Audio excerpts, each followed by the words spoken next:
BRS party చేపట్టినటువంటి 20 సంవత్సరాల రజోత్సవానికి రాష్ట్ర నలుమూలల నుంచి కూడా బీఆర్ఎస్ అనుబంధ సంస్థలు కూడా కదులుతున్నారు. సో ప్రస్తుతం మనతో పాటు బీఆర్ఎస్ పార్టీకి సంబంధించిన ట్రెండ్ యూనియన్ సభ్యులు ఉన్నారు. చెప్పండి, అంటే మీరు ఏ విధంగా ప్లాన్ చేసుకుంటున్నారు, ఎంతమంది వెళ్ళే అవకాశాలు ఉన్నాయి, ఏర్పాట్లు ఏ విధంగా చేసుకుంటున్నారు?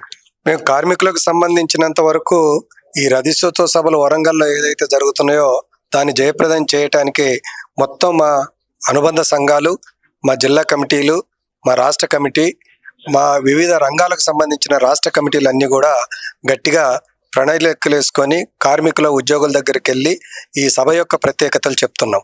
ఆ చెబుతున్న సందర్భాల్లో అందరూ కూడా ఇప్పుడున్న ప్రభుత్వం మీద బాగా కోపంగా ఉన్నారు. జీతాలు చాలా మందికి రావట్లేదు, ఇచ్చిన మేనిఫెస్టోలో హామీలు ఏవి కూడా కార్మిక ఉద్యోగులకు అమలు జరగలేదు, పిఆర్సీ రాలేదు, డిఏలు ఇవ్వట్లేదు, కనీస వేతనాలు పెంచట్లేదు, నెల జీతాలు ఇవ్వట్లేదు. ఇలాంటి సమస్యలు మా దృష్టికి తీసుకొస్తున్నారు. అదే కేసీఆర్ గారు ఉన్నప్పుడు మంచిగా పిలిచారు, మాట్లాడారు, జీతాలు పెంచారు. కాబట్టి తిరిగి ఆయనే ఉంటే బాగుండు, అనవసరంగా కేసీఆర్ గారిని ఓడగొట్టుకున్నాం అన్న అభిప్రాయంలో ఇలా కార్మిక ఉద్యోగ వర్గాలు ఉన్నాయి. ఈ మొత్తం వాతావరణం చూస్తుంటే నిజంగా లేదు లేదు లేదు లేదు లేదు లేదు మేము పోతుంటే ఇవాళ మేము అనుకునే దానికన్నా వాళ్ళు ఇంకెక్కువ అనుకుంటారు. నేను చాలా సాఫ్ట్ లాంగ్వేజ్ లో మాట్లాడుతున్నా, వాళ్ళు చాలా రఫ్ లాంగ్వేజ్ లో తిడుతున్నారు గవర్నమెంట్ ని. రియల్ గా కూడా చాలా ఇబ్బంది ఉందండి. 5 నెలలు 6 నెలలు జీతాలు లేని వాళ్ళు తిట్టకుంటే ఎట్టుంటారు? చిన్న జీతగాళ్ళు, కాంట్రాక్ట్ లేబర్, అవుట్ ఇప్పుడు పోండి మీరు మెడికల్ అండ్ హెల్త్ డిపార్ట్మెంట్ లో కాంట్రాక్ట్ లేబర్ ఉన్నారు, వాళ్ళకి జీతాలు వచ్చినాయో లేదో అడగండి. వాళ్ళకి ఎవరికి జీతాలు రాలేదు, చాలా ఇబ్బందులు పడుతున్నారు. విఆర్ఏలు ఉన్నారు, రాత్రి నాకు 7-8 మంది ఫోన్ చేశారు, విఆర్ఏలకు జీతాలు పడలేదు. అందుకని ఎవరికి కూడా వాళ్ళు పత్రికల్లో లేదనుకుంటే మంత్రులు మాట్లాడేటప్పుడు చెప్పొచ్చు, కానీ గ్రౌండ్ లో మాత్రం వాస్తవంగా కార్మిక ఉద్యోగులకి జీతాలు సకాలంలో రావడం లేదు, ఇచ్చిన మాట అమలు జరగడం లేదు. కేసీఆర్ చేసిన విధ్వంసం వల్ల ఇంకా ఇప్పుడిప్పుడే కోలుకుంటామని చెప్పేసి అంటున్నారు. ఈ మాటలు చెప్పుకుంటా పోతే చాలా చెప్పొచ్చు, ఎందుకనంటే ఏదో బట్టగాల్చి మీద వేసే పని. ఇప్పుడు ఇవన్నీ మీకేం చదువుకున్నోలే కదా, ఇవన్నీ తెలవకుండానే వాగ్దానాలు పడా ఇచ్చి ఎవరిని మోసం చేయాలని ఇచ్చినారు. మరి ఆయన గింత అవగాహన లేదా? ఇప్పుడు కేసీఆర్ గారి పరిపాలన 10 ఏళ్ళు చూసి 10 ఏళ్ళు అవన్నీ అధ్యయనం చేసి మేనిఫెస్టో మేధావులను పెట్టి రాపిచ్చినారు కదా. మరి రాపిచ్చినప్పుడు అధికారంలోకి వచ్చిన తర్వాత ఏం చేయాలి? ఇవాళ విధ్వంసం గుర్తుకొచ్చిందా? అమలు చేయట్లేదు, జీతాలు ఇవ్వట్లేదు, మేనిఫెస్టోని మీరు అమలు చేయట్లేదని మేము అడుగుతుంటే అప్పుడు విధ్వంసం గుర్తుకొచ్చి విధ్వంసం వల్ల ఇదంతా మేము చేయలేదని అంటే ఇది నమ్మడానికి ఎట్టుంటది? అట్లా అంటే నువ్వు మోసం చేయాలనుకున్నావా లేదా తెలివి తక్కువనివా?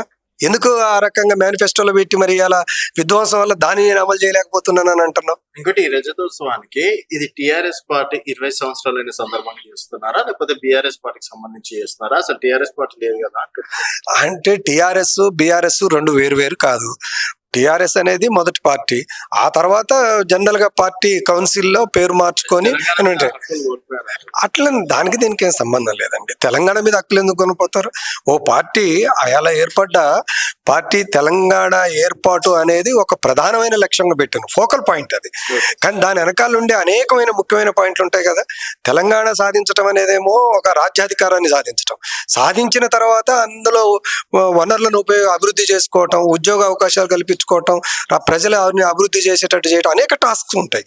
అంటే ఒక పార్టీ ముందు తెలంగాణ రాష్ట్ర సమితి ఏర్పడ్డ నాడు పెట్టుకున్న కర్తవ్యాల్లో అత్యంత ముఖ్యమైనది ప్రధానమైన అంశం. అంటే ఇప్పుడు కూడా మనం ఒక పార్టీ విధానాలను పరిశీలించే ప్రధానమైన అంశం ఒకటి ఉంటుంది, కీలకమైన అంశాలు అనేక అంశాలు ఉంటాయి. అందులో ప్రధానమైన అంశం తెలంగాణ సాధన. ఇప్పుడు బీఆర్ఎస్ ను పెట్టుకున్నంత మాత్రాన తెలంగాణ అభివృద్ధి గురించి, తెలంగాణలో ఉన్న అంశాల గురించి, వాటన్నింటి కర్తవ్యాల గురించి ఎందుకు పనిచేయదు? అందుకని తెలంగాణ మీద హక్కుపోవటం అనేది అదంతా అంటే 27వ నాడు నాకు తెలిసి చాలా మంది ఎప్పుడో మనం వెనకటి చరిత్రలో చూసాం, ఎడ్ల బండ్లు కూడా కట్టుకొని పోతున్నారు. ఇవాళ వెహికల్స్ దొరకకపోతే ఎడ్ల బండ్లు కట్టుకొని బయలుదేరాలన్న ఆలోచనలలో గ్రామాలలో ఉన్న ప్రజలు ఉన్నారు. అంటే అంత బ్రహ్మాండంగా జరుగుతుంది. నిజంగానే ఉన్నారు. అరే ఒక్కరు కాదు, ప్రతి ఒక్కరు తిడుతున్నారు. పాయింట్ ఎక్కడొచ్చింది అని అంటే, నువ్వు పెట్టకపోతే వేరే విషయం, ఎక్కడో నేను పెడతా అని చెప్పేసి వచ్చిన తర్వాత అరే ఏదో ఆశపడి వచ్చినో దొరకకపోయినా అనేది కార్మికులు అన్నిట్లో ఆవేదన ఉంది. సరే, ఉద్యోగుల్లో ప్రజల్లో ఆవేదన ఉంది.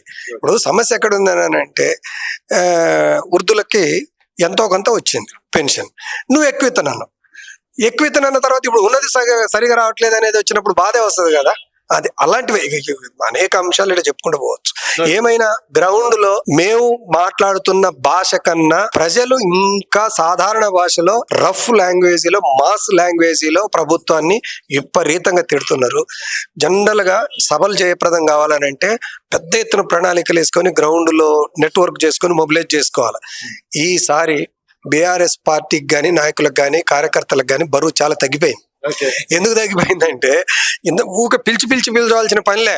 ఉట్టిగానే సభ అంటే వద్దాం పదండి జనాన్ని అంతా చూపిస్తే అప్పుడన్నా ఈ ప్రభుత్వానికి బుద్ధి వచ్చి మై కొన్ని అయితే ఏమో అన్న ఉద్దేశంతో కూడా జనం పెద్ద ఎత్తున కదలాలని చెప్పేసి అనుకుంటారు.